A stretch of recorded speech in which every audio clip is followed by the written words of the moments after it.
सुप्रभात बच्चों। आज की कक्षा में आप सभी का बहुत स्वागत है। आज हम लोग स्पर्श भाग 1 का पार्ट 2 है, जो कि रहीम दास जी द्वारा रचित है, उसकी पुनरावृत्ति करेंगे।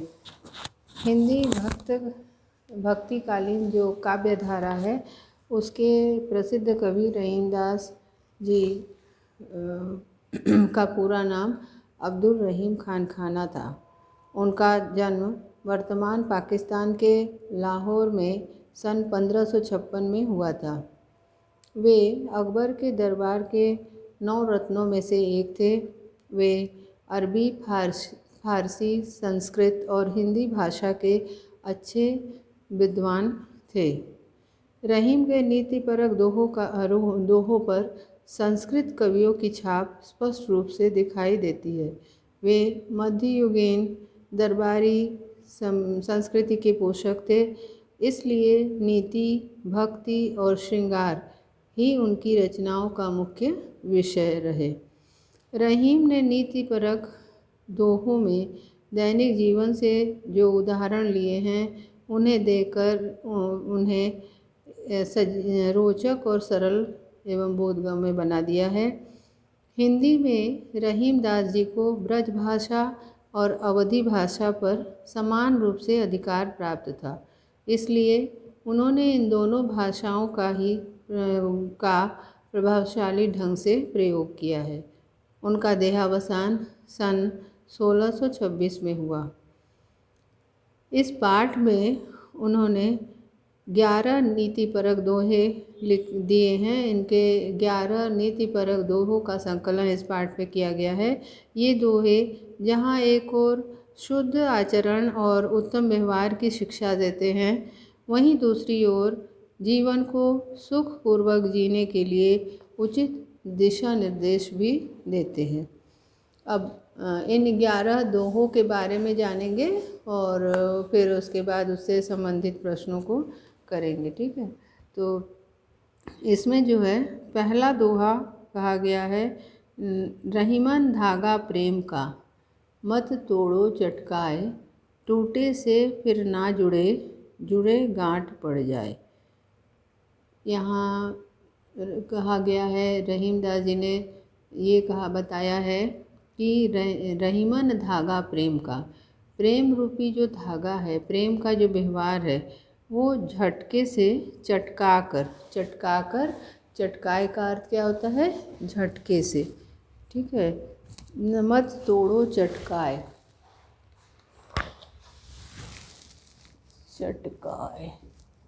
चटकाए का अर्थ है झटके से,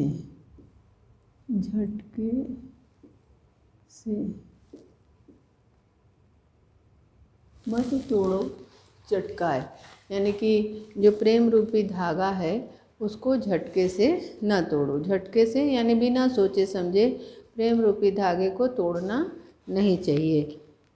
यानी प्रेम का जो संबंध है, आपसी प्रेम का जो संबंध है, उसको बिना सोचे समझे समाप्त नहीं करना चाहिए।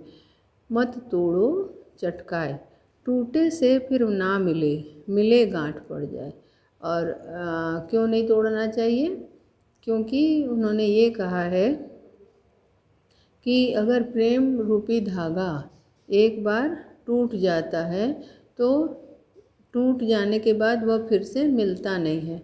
मिले गांठ पड़ जाए, और जब उसको मिलाया जाता है, उसको जोड़ा जाता है, तो जैसे धागे में गांठ पड़ जाती है, ठीक इसी प्रकार से इसमें जो है प्रेम के संबंध में भी एक तरह का अविश्वास आ जाता है, उसमें एक तरह की ग्रंथि आ जाती है, और जिससे कि वो जो पहले प्रेम का जो पहला स्वरूप है, वो भाव, वो बात नहीं आ पाती है। धागा प्रेम का, इस शब्द में प्रेम रूपी धागा, तो यहाँ पे क्या है? रूपक अलंकार है। ठीक है, मत तोड़ो चटकाए, काव्य सौंदर्य है इसमें, धागा प्रेम का में रूपक अलंकार, और गांठ पड़ जाए। गांठ में जो है 2 अर्थ है। एक गांठ, धागे में जो गांठ पड़ती है उसको कहा गया है, और दूसरा गांठ जो है ये है कि मन में जैसे ग्रंथि बन जाती है, आस्था का प्रेम कम हो जाता है, ये अर्थ आएगा। ठीक है। तो दूसरे में क्या है, श्लेष अलंकार है। मन के अर्थ में ग्रंथि और धागे के अर्थ में गांठ।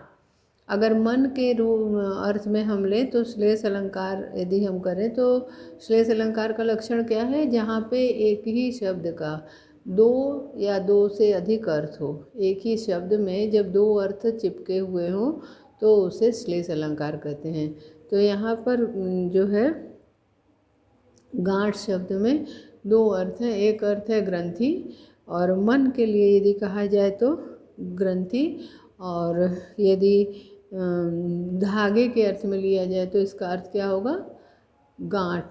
जैसे धागे में गांठ पड़ जाती है, टूट जाने पे उसे गांठ से जोड़ा जाता है।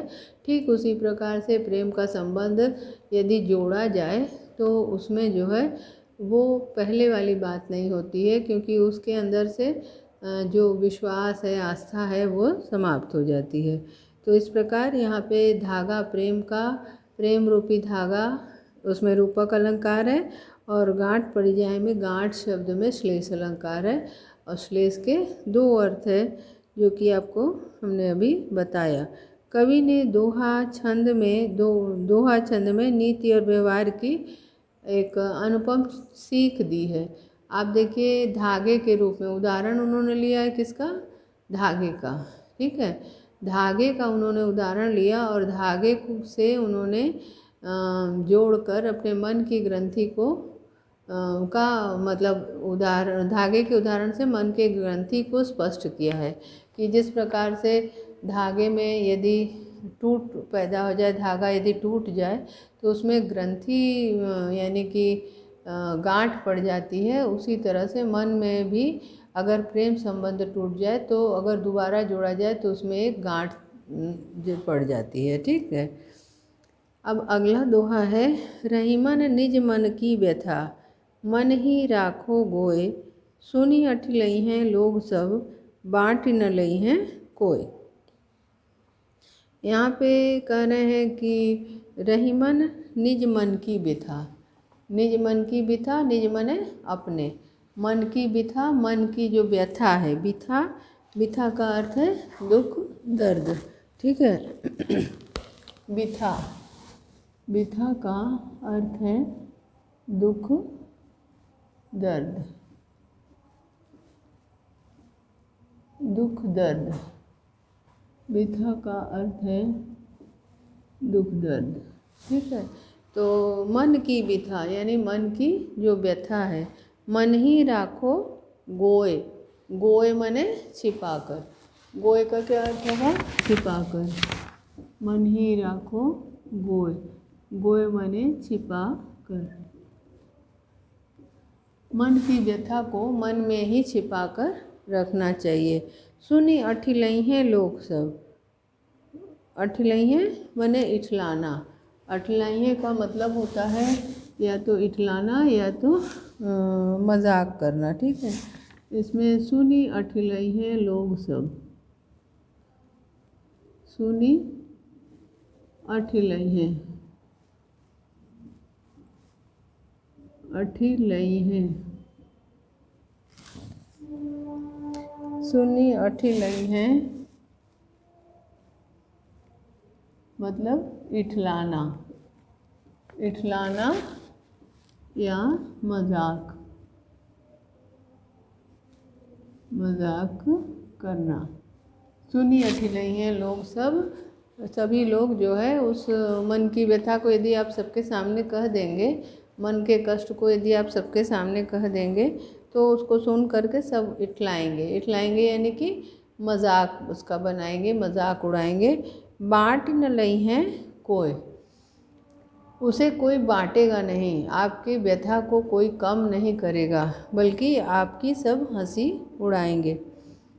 समझ में आ गया। जैसे कि कहते हैं ना, जल जाने पे नमक छिड़कना, तो आपको जो भी नुकसान हुआ है, जो भी आपको परेशानी हुई है, उस परेशानी की बात यदि आप किसी के सामने कह देते हैं तो लोग उसको सुन करके हंसते हैं, उसको सुन के उसका मजाक उड़ाते हैं, न कि कोई आपको उसके लिए सहानुभूति देता है। तो इसीलिए कवि ने उदाहरण दिया है किस चीज़ का, मन की व्यथा का उदाहरण दिया है कि जिस प्रकार से मन की सुनी अठ लई हैं लोग सब बांटने लग लई हैं, कोई अपने मन की व्यथा को मन में छिपा के रखना चाहिए, क्योंकि जैसे लोग किसी के दुख को सुनकर उसके साथ सहानुभूति नहीं करते, उसके साथ मतलब उसके दुख में शामिल नहीं होते, उसके दुख के साथ दुख के प्रति सहानुभूति व्यक्त नहीं करते, बल्कि क्या करते हैं, उनकी जो है हंसी उड़ाते हैं। ठीक है, दोहा छंद है, प्रभावशाली ढंग से इसमें ब्रज भाषा का प्रयोग किया गया है। और सुख बांटे जाते हैं, दुख नहीं। इस जीवन की जो जीवन का यह जो सत्य है, ये इस बात का उल्लेख किया है। सत्य मतलब सुख बांटे जाते हैं, दुख नहीं। ठीक है, ये जीवन का एक अकाट्य सत्य है और इस सत्य को उन्होंने जाहिर किया है। अब हम लोग तीसरा दोहा पढ़ेंगे। एकै साधे सब सधे, एके साधे सब सधे, सब साधे सब जाय, रही मन मूलहि सींचिबो, फूले फले अघाय। अब यहाँ पे क्या है कि साधे यानी कि साधने पर, यानी कि करने पर। साधे का अर्थ क्या होगा, साधे का अर्थ है साधने पर, साधने पर या होगा करने पर। ठीक है, दो अर्थ होगा इसका, साधने पर या करने पर। एक साधे सब सधे, माने यदि आप एक कार्य में ही लगनशील होकर के करते रहते हैं, एक कार्य के प्रति ही आपके मन में लगन है, तो एक ही कार्य करते रहना चाहिए। ऐसा करने से हमें उस कार्य में सफलता मिलती है। सब साधे सब जाए, यदि एक साथ सब कुछ साध लिया जाए, सब कुछ एक साथ किया जाए, तो क्या होता है कि सभी एक साथ नष्ट हो जाते हैं। रहीमन मूलहि सींचिबो, रहीमन मूलहि सींचिबो, कि रहीमदास जी कहते हैं कि मूल को यानी जड़ को यदि सींचा जाए तो फूले फले अघाए। तो जड़ को सींचने से क्या होता है, पेड़ जो है वो फूल और फल के द्वारा जो है अघाए यानी कि मन भर देता है, तृप्त कर देता है। अघाय का अर्थ है तृप्त कर देना।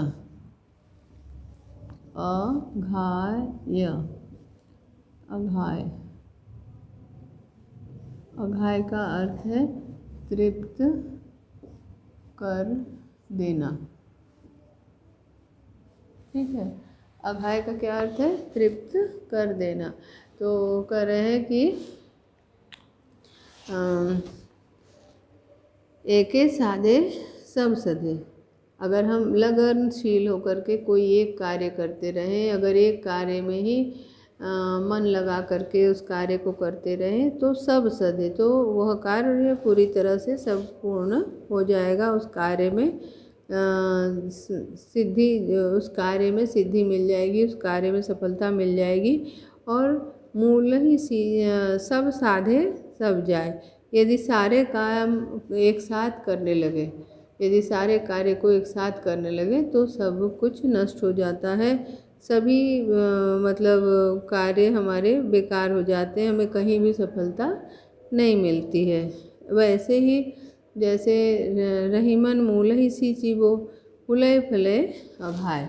रहीमदास जी कहते हैं कि जैसे हम वृक्ष के मूल को सींचते हैं, वृक्ष के जड़ को सींचते हैं, और वह वृक्ष जो है हमें फल फूल कर हमारे मन को तृप्त कर देता है। मतलब इतना ज़्यादा फल होता है, इतना ज़्यादा फूल होती है कि वह हमारे मन को तृप्त कर देता है, मन को संतुष्ट कर देता है, माने मन भर जाना, ऐसा कहते हैं ना। तो यहाँ पे आप देखिए कि कवि ने दृष्टांत अलंकार का प्रयोग किया है, उदाहरण दिया है किसके, मूल का, वृक्ष के मूल का, कि जिस प्रकार से वृक्ष के मूल को यदि सींचा जाए, वृक्ष का मूल यदि उसकी सिंचाई की जाए तो वह वृक्ष क्या करता है, अपने फल से, अपने फूल से लोगों का मन भर देता है, तृप्त कर देता है। अब हम इसका उदाहरण, जैसे दृष्टांत अलंकार है, दृष्टांत अलंकार उन्होंने दिया ही है, आप देख ही रहे हैं कि उन्होंने दृष्टांत का मतलब होता है उदाहरण, ठीक है। और दृष्टांत अलंकार के माध्यम को स्पष्ट किया गया है।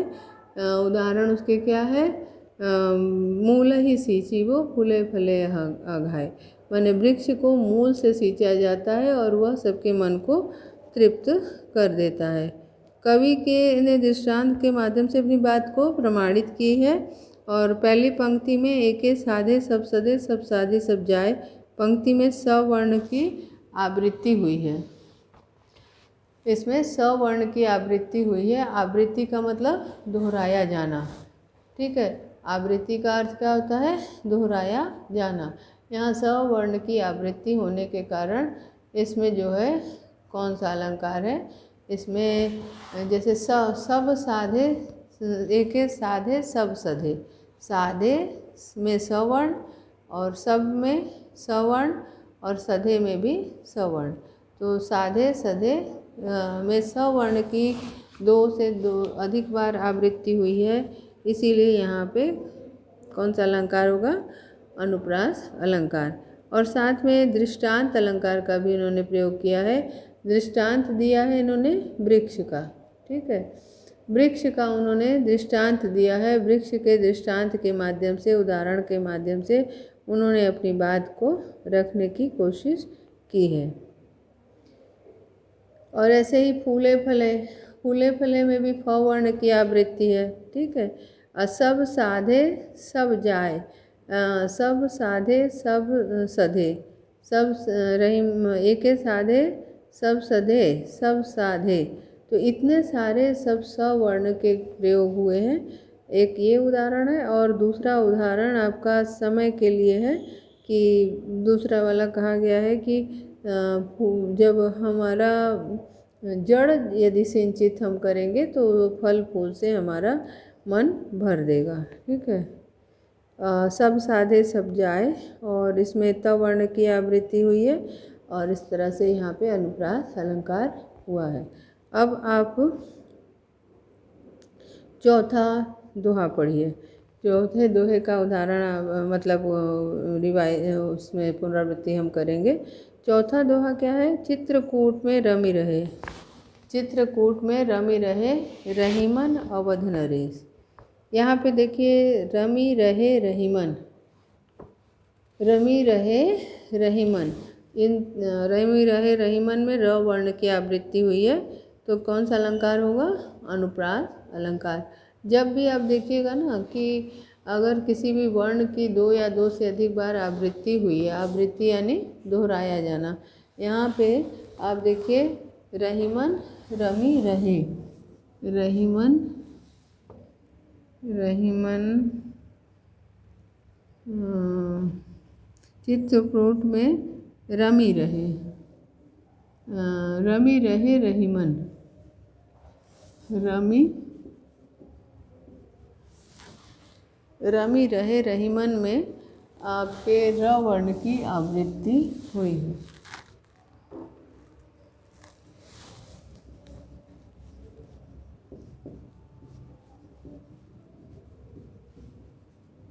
रमी रहे रहीमन में र वर्ण की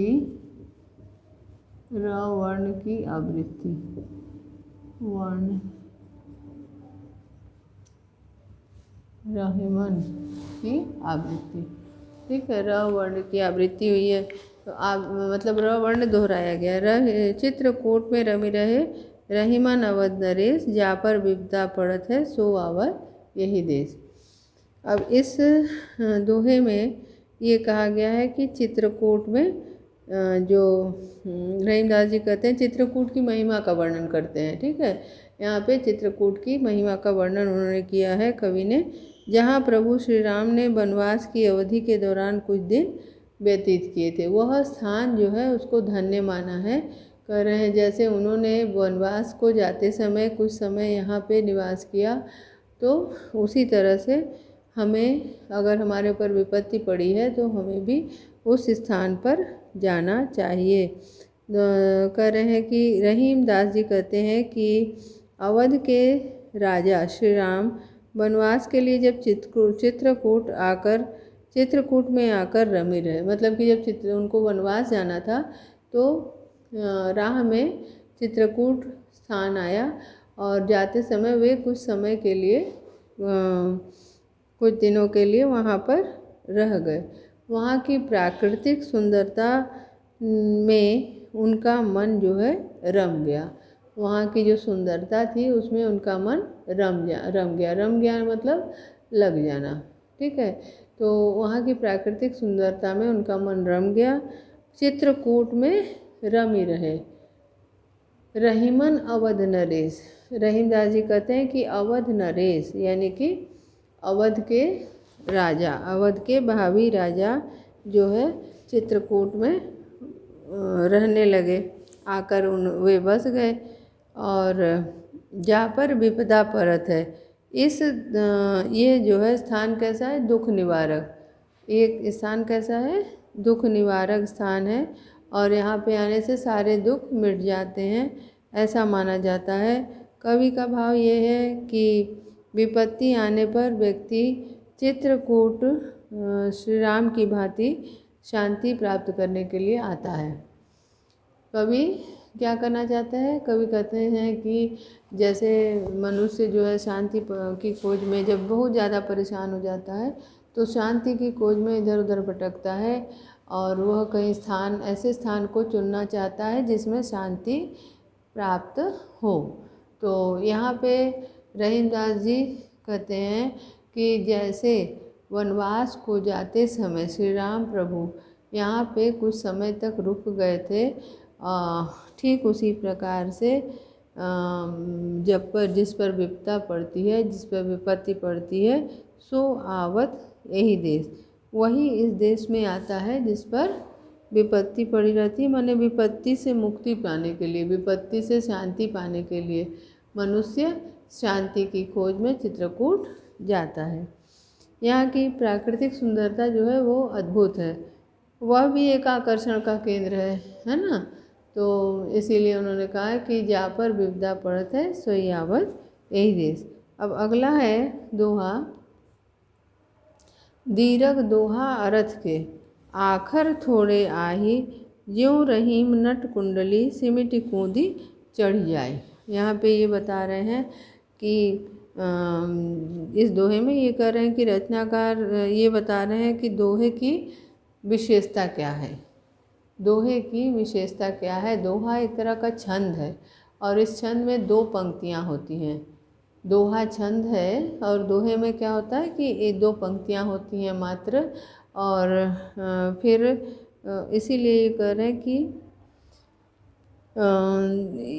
रहीम दास जी ये बताते हैं कि दोहे छंद में मात्र क्या होता है कि 2 पंक्तियों के बीच में ही सारी मर्म की बातें कह दी जाती हैं। और इसमें जो है आखर का अर्थ होता है अक्षर। आखर का क्या अर्थ होता है? अक्षर। अक्षर मतलब शब्द जो लिखते हैं, शब्द जो है बहुत कम होते हैं। दोहे की विशेषता ये होती है कि दोहा छंद जो है उसमें शब्द कम होते हैं। ठीक है, दोहे में शब्दों की मात्रा कम होती है। अब आखर का अर्थ क्या है? अक्षर। आखर का अर्थ क्या है? आखर का अर्थ है अक्षर। ये इसका तत्सम भी आप कर सकते हैं। आखर जो है तद्भव है और अक्षर जो है वह तत्सम है। तो कह रहे हैं दोहा और अर्थ दीर्घ अर्थ। दीर्घ माने बड़ा, दीर्घ माने बड़ा। यहाँ दीर्घ शब्द जो है, दीर्घ दीर्घ दोहा अर्थ की। दीर्घ माने बड़ा, और ये भी तद्भव है और इसका तत्सम क्या होगा, दीर्घ। ठीक है, तो दीर्घ दोहा अर्थ शब्द है, इसका अर्थ होगा, है ना। ये एक तत्सम शब्द है, और आखर तत्सम अर्थ जो है वो क्या है, तत्सम शब्द है। ठीक है, तो आखर थोरे आही, आखर थोरे आही, आही का मतलब क्या होता है, आही माने है। अर्थ में दोहा बड़ा होता है, दोहा जो छंद है वो अर्थ में बड़ा होता है। आखर थोरे आही, आखर यानी कि अक्षर, थोरे का अर्थ होता है थोड़ा, आही माने हैं, आही में अने हैं या होते हैं, है या होते हैं। आही का अर्थ होता है या होते हैं। दीर्घ दोहा अर्थ के आखर थोरे आही, अक्षर उसमें थोड़े होते हैं और अर्थ जो है ज़्यादा होता है। ज्यों रहीम नट कुंडली सिमटी कूंदी चढ़ जाए, यहाँ पे कह रहे हैं कि नट एक तरह की जाति होती है, नट जो है खेल दिखाने वाले होते हैं। तो जैसे नट की जाति जो होती है अपने कुंडली को समेट कर, यानी कि अपने शरीर का संतुलन बनाकर समेट कर कूदी चढ़ जाए, एक डोरी के ऊपर, एक रस्सी के ऊपर कूद कर चढ़ जाता है। ठीक उसी प्रकार से इस प्रकार से हम लोगों को भी यहाँ पे ये बता रहा है कि ज्यों रहीम नट कुंडली सिमटी कूदती चढ़ी जाए। रहीम दास जी कहते हैं कि जिस तरह से नट अपने शरीर को, अपनी कुंडली को समेट कर वो क्या करता है कि सिमटी कूदी चढ़ जाए, मतलब जैसे डोरे पे चढ़ जाता है अपने शरीर को समेट कर, अपने शरीर मतलब उसका शरीर जो है जरा भी भारी नहीं होता है। तो जिस तरह से एक वो बाजीगर यानी खेल दिखाने वाला जो जादूगर होता है, तो वह क्या करता है कि अपने शरीर को संतुलित करके वह क्या करता है कि अपने शरीर मतलब कूद के डोरी पर चढ़ जाता है खेल दिखाने के लिए। तो यहाँ पे वही बोल रहे हैं कि सिमटी कूदी चढ़ जाए, वैसे ही इंसान को भी ये जानना चाहिए कि दोहे में कम शब्द होते हैं परंतु अर्थ ज़्यादा होता है। ज्यों और इसका उदाहरण देने के लिए उन्होंने नट जाति का प्रयोग किया है। माने नट क्या करते हैं कि अपने शरीर को संतुलित करके, संतुलन अपने शरीर का बनाए हुए अपने समेट लेते हैं और समेट करके वे जो है उस पर कूद के चढ़ जाते हैं खेल दिखाने के लिए। अब काव्य सौंदर्य क्या है, इसमें जो है आप जानते हैं ब्रज भाषा का प्रयोग किया गया है और नीति परक दोहे हैं, नीति की बातें बताई गई हैं और कवि ने अपनी प्रतिभा से इस छोटे से दोहे में दृष्टांत अलंकार क्या है, दोहा, दीर्घ दोहा में दृष्टांत है। ये दृष्टांत का मतलब क्या होता है, उदाहरण मतलब इस अलंकार में क्या है, उदाहरणों के माध्यम से अपनी बात की पुष्टि करते हैं। दीर्घ दोहा अर्थ के आखर थोड़े आही, और दीर्घ दोहा में अनुप्रास अलंकार है। फिर ज्यों रहीम नट कुंडली का मतलब क्या है कि जिस प्रकार नट अपनी कुंडली को समेटकर ऊपर चढ़ जाता, ज्यों रहीम नट कुंडली सिमेटी कूदी चढ़ जाए। यहाँ पे ज्यों रहीम नट कुंडली में उत्प्रेक्षा अलंकार है, ज्यों शब्द जो है इनमें प्रयोग हुआ है, इसमें उत्प्रेक्षा अलंकार है।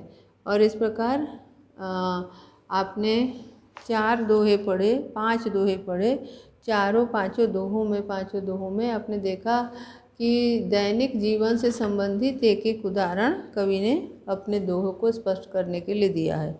जैसे कि पहले दोहे में उन्होंने धागा का उदाहरण दिया कि धागा यदि टूट जाता है तो फिर से वापस वो उसी तरह से नहीं जुड़ता है, उसमें गांठ पड़ जाती है। और दूसरा दोहा उन्होंने कहा है कि एक बार में एक ही काम करना चाहिए, इससे उस काम में सफलता मिलती है। तीसरा दोहा उन्होंने कहा है कि चित्रकूट एक शांतिपूर्ण स्थान है और जिस प्रकार प्रभु श्री राम आकर ठहरे वनवास के पहले वो उसी स्थान से होकर के गए, उसी तरह से जिस पर विपत्ति पड़ती है वो शांति प्राप्ति करने के लिए, शांति को प्राप्त करने के लिए वह इसी स्थान पर आ जाता है। अगला है कि अर्थ में छोटा होता है दोहा, देखने में छोटा होता है परंतु उसके अक्षर भी कम होते हैं और उसी तरह से वो बड़ा अर्थ देता है, जैसे कि कुंडली समेट करके नट की जाति खेल दिखाती है। ठीक है, अब शेष अगली कक्षा में पढ़ेंगे। धन्यवाद।